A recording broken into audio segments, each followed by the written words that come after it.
এবছরে বৃষ্টিও যেমন বেশি, মশার উৎপাতটাও কিন্তু সেই পরিমাণে বেশি হয়েছে। কেননা চারিদিকে এই যে বৃষ্টির জল জমে রয়েছে, তাতে কিন্তু মশা ডিম পেড়ে অনেক মশার বাচ্চা পাচ্ছে। এতে কিন্তু চারিদিকে আমাদের জ্বর, শরীর খারাপ লেগেই আছে। আর এই যে মশা কামড়ালে আমাদের কিন্তু বেশি ভয় থাকছে ডেঙ্গু হওয়ায়।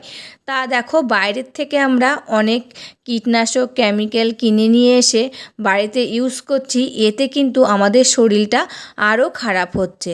তা ঘরোয়া পদ্ধতিতেই বাড়িতেই কিন্তু একটা লিকুইড বানিয়ে নেওয়া যায়, তাতে কিন্তু মশার উৎপাতটা খুবই কমবে। একদম ঘরোয়া পদ্ধতিতে ঘরে থাকা উপকরণ দিয়েই কিন্তু এই লিকুইডটা বানিয়ে নিতে পারো তোমরা বাড়িতে। বাজার থেকে যেসব লিকুইড কীটনাশক ধূপকাঠি কিনে নিয়ে আসছি, এতে কিন্তু আমাদের পয়সাও বেশি লাগছে আর শরীরটা কিন্তু খারাপও হচ্ছে।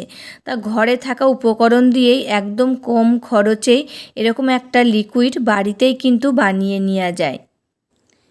এই হলুদের সাথে কিছু জিনিস মিশিয়ে ঘরে রেখে দিলে একটাও কিন্তু মশা মাছি আসবে না বন্ধুরা।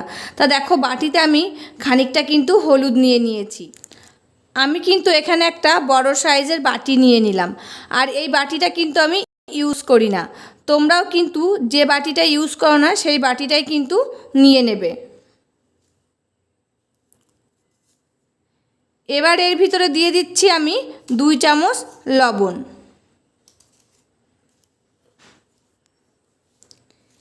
এই লবণ কিন্তু এই যে আমাদের ঘরে পিঁপড়ে হয়, এই লবণ যদি জলের মধ্যে দিয়ে যদি আমরা ঘরটা মুছি না বন্ধুরা, তাহলে কিন্তু ঘরে একটাও ডাই পিঁপড়ে আসবে না।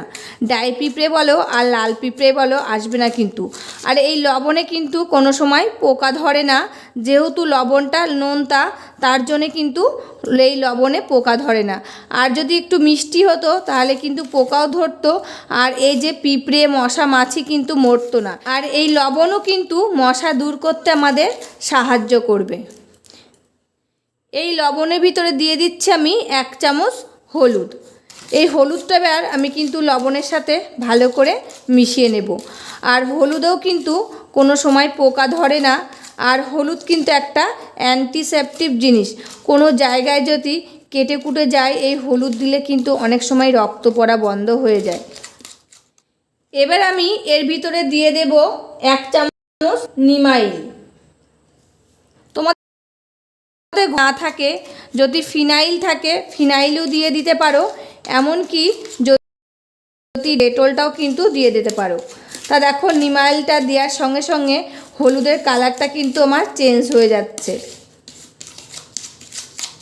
আর আমরা কিন্তু সকলেই জানি নিমাইল দিয়ে ঘর মুছলে ঘরে কিন্তু কোনো পোকামাকড় তারপরে পিঁপড়ে আসে না। এবার আমি এর ভিতরে দিয়ে দিচ্ছি 1 চামচ ডিটারজেন্ট পাউডার। তোমরা যে ডিটারজেন্ট পাউডারটা ব্যবহার করো সেটাই কিন্তু দিয়ে দেবে। তা দেখো, ডিটারজেন্ট পাউডারটা দেওয়ার পর হলুদের কালারটা কিন্তু আরেকটু চেঞ্জ হয়ে গেল। তা দেখো, সব উপকরণগুলো কিন্তু ভালো করে আমি মিশিয়ে নিলাম। এবার আমি এর ভিতরে দিয়ে দিচ্ছি 1 বাটি পরিমাপে জল। এবার এটা জলের সঙ্গে ভালো করে মিশিয়ে নিতে হবে। যতক্ষণ না জলের সঙ্গে লবণটা মিশে যাবে ততক্ষণ কিন্তু ভালো করে নাড়াচাড়া করে এই লবণটা জলের সঙ্গে কিন্তু মিশিয়ে নিতে হবে। আর এই জলটা দিয়ে তোমরা কিন্তু ঘরও মুছতে পারবে। যখন আমরা ঘর মুছবো তার মধ্যে যদি 1 মুটকি এই জলটা দেয়া হয়, তাহলে কিন্তু ঘরেও কোনো পিঁপড়ে পোকামাকড় আসবে না, ঘর মুছতেও কিন্তু সাহায্য করবে। আর এখন কিন্তু চারিদিকে বৃষ্টি হচ্ছে আর মশার কিন্তু খুব উৎপাত হয়েছে। আর এটা যদি চারিদিকে আমরা ছিটিয়ে রাখি, কলপাড়ে বলো, তারপরে টবের ভিতরে বলো, বেসিনে বলো, বাথরুমে বলো, এই যে লিকুইডটা বানালাম আমি, এই লিকুইডটা যদি ছিটিয়ে রাখি তাহলে কিন্তু ঘরে একটাও মশা মাছি আরশোলা আসবেই না। বেসিনের ফাঁকে যদি রাতে আমরা এই যে লিকুইডটা দিয়ে রাখি তাহলে কিন্তু একটাও আরশোলা ঘরে ঢুকবে না। এই যে বন্ধুরা, এটা কিন্তু আমার রেডি হয়ে গেছে, এমনকি লবণটা গলে গেছে জলের সঙ্গে। আমি এবার একটা খালি বোতল নেব, এই বোতলের ভিতরে কিন্তু এই জলটা আমি ভরে রেখে দেব।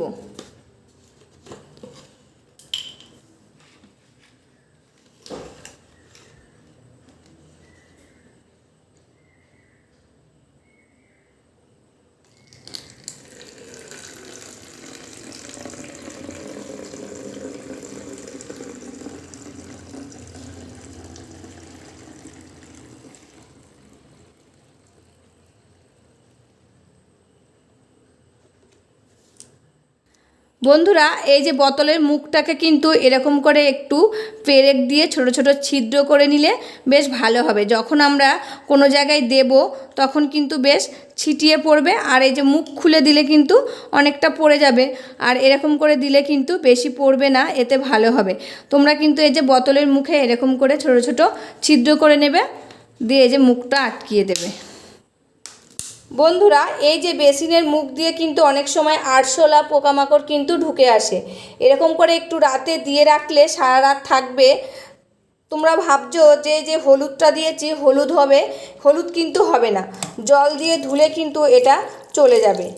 তাই এরকম করে দিয়ে রাখলে কিন্তু একটাও আরশোলা এই পাইপে আসবে না। আর এই যে কলপাড়ের ড্রেনে অনেক সময় মশার ডিম পাড়ে, যেহেতু জল বেঁধে থাকে মশা জন্মায়। এসে কিন্তু এরকম করে রাতে দিয়ে রাখলে সকালবেলায় যদি আবার ঝাড় দিয়ে ধুয়ে ফেলো, এতে পরিষ্কারও থাকবে, আবার মশা মাছির কিন্তু উৎপাতও হবে না। বন্ধুরা এই যে বাথরুমে কিন্তু সবসময় বেশি মশার উৎপাত হয়।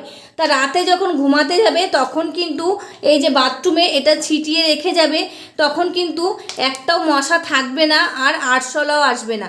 এই বাথরুমে কিন্তু মশা আর আরশোলার বেশি আমদানি হয়। তাই এরকম করে যদি রাত্রে তোমরা ছিটিয়ে রাখো, সকালবেলায় জল দিয়ে ধুয়ে ফেলবে, বাথরুমটা পরিষ্কার থাকবে, আবার কিন্তু মশা মাছি আরশোলা কিছুই আসবে। এখানে পিঁপড়ের বাসা হয়েছে, এই পিঁপড়ের বাসায় যদি একটু এরকম করে ছিটিয়ে কিছু দিয়ে সরিয়ে এই বাসার ভিতরে দেওয়া যায়, তাহলে কিন্তু একটাও পিঁপড়ে ওখান থেকে আর উঠবে না, আর পিঁপড়ে যদি ভিতরে থাকে সব কিন্তু মারা যাবে। আর এই যে আমরা অনেক সময় জানলার উপরে কিন্তু অনেক গাছ লাগাই টবে, আর এই যে গাছের মধ্যে জল দিই তখন কিন্তু অনেক মশার উৎপাত হয়। এই মশা কিন্তু তখন ঘরে ঢোকে, আমাদেরকে কামড়ায়। এই মশার রোগে কিন্তু আমাদের অনেক জ্বর আসে, ডেঙ্গু হতে পারে। তাই এরকম যদি ঘরোয়া টোটকা যদি আমরা ইউজ করি বন্ধুরা, অনেকটাই কিন্তু আমরা রেহাই পাবো। এই উৎপাতের জন্য আমরা অনেক সময় অনেক ধূপকাঠি বলো, লিকুইড জিনিস বলো, কীটনাশক ঘরে জ্বালাই, এতে কিন্তু আমাদের শরীরের অনেকটাই ক্ষতি করে। এরকম যদি বাড়িতে সহজ পদ্ধতিতে হলুদের সাথে মিশিয়ে বানিয়ে নেওয়া হয়, এতে কিন্তু আমাদের ক্ষতিও করবে না, এতে কিন্তু আমাদের বেশি উপকার হবে, আর বেশি পয়সাও খরচ হবে না। আর বাজার থেকে যেগুলো আমরা কিনে নিয়ে আসি পয়সাও লাগে কিন্তু অনেকটা, আবার এদিকে কিন্তু আমাদের শরীরে অনেক সময় ক্ষতি করে। আর এটা কিন্তু ঘর মুছবে যখন, তখনও যদি এরকম করে 2-1 ফোঁটা দিয়ে নিতে পারো ঘর মোছা জলের ভিতরে, তাহলে কিন্তু একটাও পিঁপড়ে উঠবে না ঘরে। তবে বন্ধুরা ভিডিওটা আজকে এখানেই শেষ করছি, আবার দেখা হবে নতুন একটি ভিডিওর সাথে। তোমরা ভালো থাকবে, সুস্থ থাকবে, আর সাবধানে থাকবে, পরিবারের সকলকে ভালো রাখবে। আর আমার ভিডিওগুলি যদি ভালো লাগে প্লিজ একটা লাইক, কমেন্ট, শেয়ার ও সাবস্ক্রাইব করে আমার পাশে থাকবে, আমাকে প্রচুর প্রচুর ভালোবাসা দেবে। আজকের মতন এখানেই শেষ করছি, আবার দেখা হচ্ছে নতুন একটি ভিডিওর সাথে।